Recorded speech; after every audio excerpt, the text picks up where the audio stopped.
Hello ನನ್ನ ಕುಟುಂಬದವರೇ, ಹೇಗಿದ್ದೀರಾ? I hope ನೀವೆಲ್ಲರೂ ಚೆನ್ನಾಗಿದ್ದೀರಾ ಅಂದ್ಕೊಂಡು ಇವತ್ತಿನ ಕಾರ್ಯಕ್ರಮವನ್ನು ಪ್ರಾರಂಭ ಮಾಡ್ತಾ ಇದ್ದೀನಿ. ಮುಂದೆ ದೀಪಾವಳಿ ಹಬ್ಬ, ಧನಲಕ್ಷ್ಮಿ ಪೂಜೆ ಎಲ್ಲ ಬರ್ತಾ ಇದೆ. ಆ ಧನಲಕ್ಷ್ಮಿ ಪೂಜೆಗೆ ರುಚಿಕರವಾದ ಅಮೃತಕ್ಕೆ ಸಮಾನವಾದ ಅಕ್ಕಿ ಪಾಯಸವನ್ನು ಮಾಡಿದ್ದೀನಿ. ಆ ಮಾಡೋ ವಿಧಾನ ಸಂಪೂರ್ಣವಾಗಿ ತೋರಿಸಿದ್ದೀನಿ. ನೀವು ಮಾಡಿ ನೋಡಿ.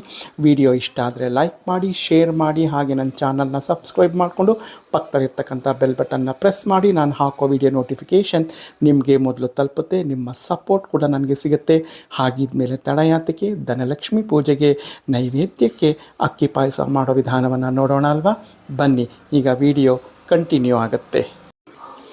ನೋಡಿ ಸ್ನೇಹಿತರೆ, ಹಾಲಿನ ಪಾಯಸ ಮಾಡೋಕ್ಕೆ ನಂದಿನಿ ಅವರ ಸಮೃದ್ಧಿ ಹಾಲು, ಗಟ್ಟಿ ಕೆನೆಭರಿತ ಹಾಲಿನ ಪ್ಯಾಕೆಟ್ನ ತೊಗೊಂಡಿದ್ದೀನಿ. ಇಲ್ಲಿ 125 ml ಅಕ್ಕಿಯನ್ನು ಅಳತೆ ಕಪ್ನಲ್ಲಿ ತೊಳೆದು ನೆನೆ ಹಾಕ್ಕೊಂಡಿದ್ದೀನಿ.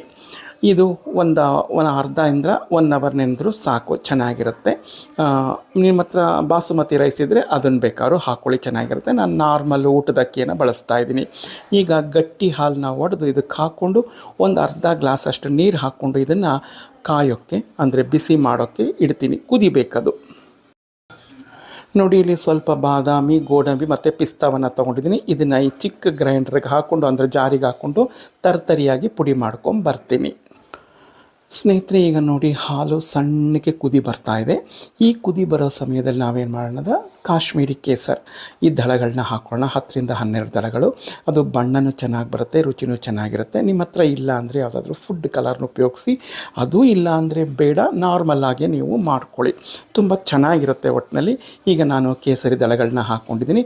ಅದು ಬಣ್ಣ ಬಿಡೋಕ್ಕೆ ಶುರು ಮಾಡುತ್ತೆ, ತುಂಬ ಚೆನ್ನಾಗಿರುತ್ತೆ. ನೋಡಿ, ಈಗ ಚೆನ್ನಾಗಿ ಕುದಿಯೋಕ್ಕೆ ಶುರು ಆಯಿತು. ನಾನು ನೆನೆಸಿಟ್ಕೊಂಡಿರ್ತಕ್ಕಂಥ ಅಕ್ಕಿಯ ನೀರನ್ನೆಲ್ಲ ಸೋರು ಹಾಕ್ಕೊಂಡು ಈಗ ಇದಕ್ಕೆ ಹಾಕ್ಕೊತೀನಿ. ನೀವು ಈಗ ಕೈ ಬಿಡದೆ ತಿರುಗ್ತಾನೆ ಇರಬೇಕು, ಇಲ್ಲಾಂದರೆ ಅಡಿ ಹತ್ತಿಬಿಡುತ್ತೆ. ನೆನೆಸಿದ್ದೀನಿ.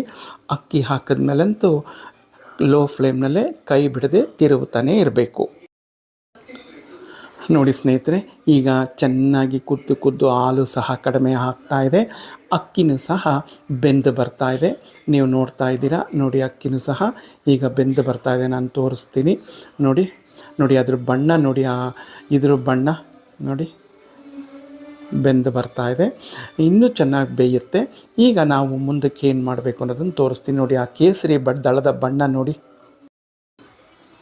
ಸ್ನೇಹಿತರೆ, ಅಕ್ಕಿ ಮುಕ್ಕಾಲಷ್ಟು ಬಂದ ಮೇಲೆ ಈಗ ನಾವು ಪುಡಿ ಮಾಡಿಟ್ಕೊಂಡಿರ್ತಕ್ಕಂಥ ಬಾದಾಮಿ ಮತ್ತು ಪಿಸ್ತಾ, ಗೋಡಂಬಿ ತರ್ತರಿಯಾಗಿ ಮಾಡಿಟ್ಕೊಂಡಿದ್ದೀವಲ್ಲ, ಇದನ್ನು ಹಾಕೋಣ. ಇದರಿಂದ ನಿಮಗೇನಾಗುತ್ತೆ ಅಂತಂದರೆ, ಹಾಲಿನಲ್ಲಿ ರಬಡಿ ಮಾಡ್ತಾರಲ್ಲ ಆ ನಾರ್ತಲ್ಲಿ, ಆ ರಬಡಿ ರುಚಿ ನಿಮಗೆ ಬರುತ್ತೆ. ತುಂಬ ಚೆನ್ನಾಗಿರುತ್ತೆ. ಹಾಲು ಕೀರೋದನ್ನು ಕುಡಿತಾ ಇದ್ರಂತೂ ಅಕ್ಕಿ ಪಾಯಸವನ್ನು. ನೋಡಿ ಸ್ನೇಹಿತರೆ, ಸಂಪೂರ್ಣವಾಗಿ ಬೆಂದು ಬಂತು. ಈಗ ನಾನು ಸ್ಟವನ್ನು ಆಫ್ ಮಾಡಿದೆ. ಈಗ ಕೊನೆಯಲ್ಲಿ ನಾನೇನು ಮಾಡ್ತಾಯಿದ್ದೀನಿ, ಏಲಕ್ಕಿ ಹುಡಿಯನ್ನು ಉದುರಿಸ್ಕೊತಾ ಇದ್ದೀನಿ.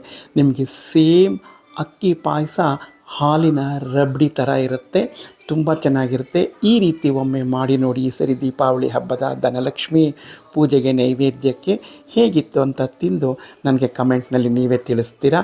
ಇದಿನ್ನೂ ಗಟ್ಟಿ ಆಗುತ್ತೆ, ತಣ್ಣಗಾಗ್ತಾ ಗಟ್ಟಿಗಾಗುತ್ತೆ. ಎಷ್ಟು ರುಚಿಕರವಾಗಿರುತ್ತೆ ಅಂತಂದರೆ ಹೇಳೋಕ್ಕೆ ಅಸಾಧ್ಯ.